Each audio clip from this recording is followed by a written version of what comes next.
Kamakailan lamang ay muli na namang nangamba ang maraming mga Pilipino dahil sa maaari di umanong lumubog ng tuluyan ng ilang mga lugar sa Pilipinas pagsapit ng taong 2050. Ayon sa naging pag-aaral ng New Jersey-based science organization Climate Central, mayroong mga lugar sa bansa na mayroong posibilidad na lumubog at hindi na muling makita pa. Ang pangyayaring ito ay resulta ng patuloy na pagtaas ng sea level, pagtaas ng temperatura ng ating mundo at ang carbon dioxide emission. Sa huli, ang siyang dahilan kung kaya naman natutunaw ang mga glacier o malalaking tipak ng yelo na nagiging dahilan ng pagtaas ng sea level. Kaya't ngayon ating alamin kung mapapasama ang inyong lugar sa mga sumusunod. Narito ang 10 lugar sa Pilipinas na maaaring maglaho sa taong 2050. Pero bago yan ay huwag kakalimutang mag-subscribe sa ating channel para laging updated ka sa ganitong klaseng video.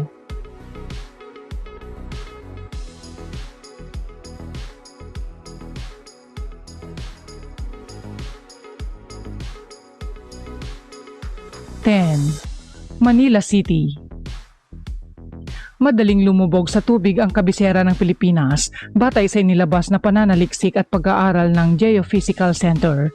Ang sabi sa ulat na nakakaalarma ang 2 cm rate ng paglubog kada taon mula 2015. Sa kanilang pag-aaral ay nakita nila na kabilang ang lungsod ng Maynila sa isa sa lumulubog na lungsod sa mundo.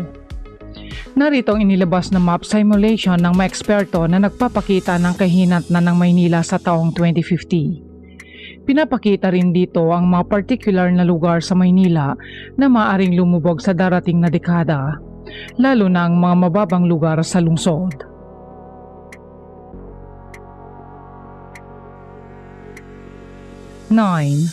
Bulacan.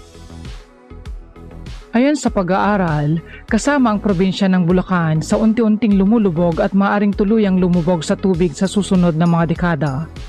Dagdag pa rito ang sunod-sunod na reclamation sa lugar ay nagpalala sa sitwasyon. Makikita sa mapa ang lugar sa lalawigan na mas naapektuhan ng pagtaas ng tubig sa hinaharap, kabilang ang Hagonoy, Masantol, Paombong at iba pa. 8. Cebu City. Base sa mga pag-aaral, ang Cebu City ay may malaking potensyal na lumubog sa lugar sa Visayas Region sa taong 2050. Ito ay bunsod ng mga epekto ng pagbabago ng klima, particular ang pagtaas ng antas ng dagat. Particular sa mga lugar tulad ng Mandaue, Mabolo, Tipolo at iba pang mga coastal areas sa Cebu City. Ang pagtaas na ito ay dulot ng pagkatunaw ng mga polar ice caps at ang dumaraming tubig sa mga karagatan sa mundo. Sa paglipas ng panahon, ang patuloy na pagtaas ng antas ng dagat ay magdudulot ng panganib sa mga lugar na malapit sa baybayin.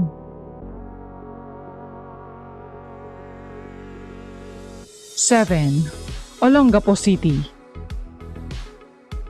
Sa lalawigan ng Zambales, matatagpuan ang Olongapo City na kilala rin bilang Subic Bay Port. Ayon sa isang inilabas na pag-aaral, ilang lugar sa Olongapo City ang nanganganib na malubog sa tubig sa mga pagtaas ng antas ng dagat. Ang mga lugar na ito ay kinabibilangan ng lugar na makikita sa simulation map. Dahil sa kanilang malapit na lokasyon sa baybayin ng Subic Bay Port, mahalaga na magkaroon ng mga hakbang at plano ang mga residente at lokal na pamahalaan upang harapin ang posibleng epekto ng pagbabago ng klima sa mga lugar na ito. 6. Roxas City. Ayon sa mga eksperto, ang Roxas City ay isa sa mga lugar sa Pilipinas na posibleng malubog sa tubig sa mga susunod na taon.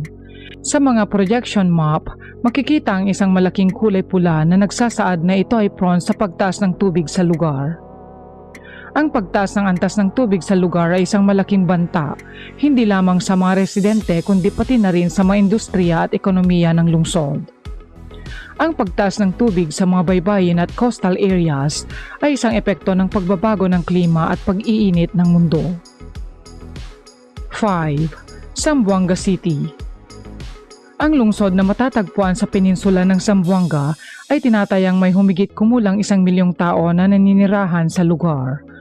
Ang lungsod na ito ay makakaranas din ng pagtaas ng tubig sa taong 2050. Ang mga komunidad na malapit sa baybayin ay maaaring maapektuhan ng pagtaas ng tubig.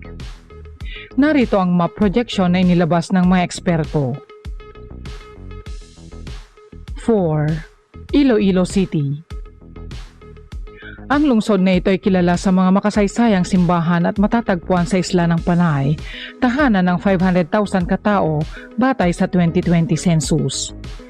Bilang isang lungsod na matatagpuan malapit sa dalampasigan, ang Iloilo City ay may mga vulnerable o prone areas na maaaring maapektuhan ng pagtaas ng tubig. Ang mga komunidad sa mga baybayin at malapit sa ilog ay maaaring may malawakang pagtaas ng tubig. Ito ay maaaring magdulot ng pinsala sa mga infrastruktura tulad ng mga bahay, gusali at kalsada. Maaaring magkaroon din ng epekto sa mga pangkabuhayan ng mga residente, partikular na sa mga sektor na umaasa sa pangingisda at agrikultura. 3. Butuan City. Ito ay matatagpuan sa Agusan del Norte na kilala sa mga produktong ginto. Tahanan ng humigit kumulang 300,000 katao. Ayon sa projection sea level map, ang lungsod ng Butuan ay isa sa mga lugar na apektado ng pagtaas ng level ng dagat sa lugar. 2. Cagayan de Oro City. Isa rin sa highly urbanized city na matatagpuan sa Mindanao na nasa Misamis Oriental, kilala ang lungsod sa magigiliw na mamamayan nito. Batay sa ulat, isa ang CDO ang nakakaranas ng unti-unting pagtaas ng sea level at maaaring lumubog ang ibang lugar sa taong 2050. Narito ang projection ng syudad sa darating na dekada.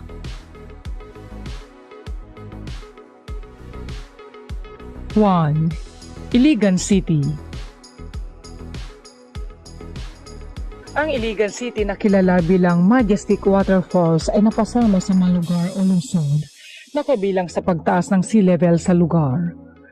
Ayon sa inilabas na projections, ang Iligan City ay epekto ng climate change.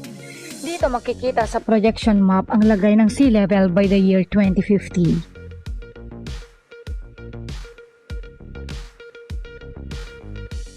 Marami ng mga kalamidad at sakuna ang naranasan natin nitong mga nagdaang taon at talaga namang hindi matatawaran ng takot at pangamba na palagi nating nararamdaman sa tuwing sasapit na naman ang mga ganitong pangyayari. Wala namang nakakaalam kung talagang mangyayari ito, ngunit kailangan nating pangalagaan ang mundo upang hindi natuluyang humantong sa mga ganitong pangyayari sa hinaharap. Hanggang dito na lang po muna tayo mga kaibigan. Huwag pong kalimutan mag-like, share, subscribe at i-click ang notification bell button para updated ka palagi sa bago nating video. Comment na rin po sa ibaba para sa inyong opinyon o reaksyon. Maraming salamat po.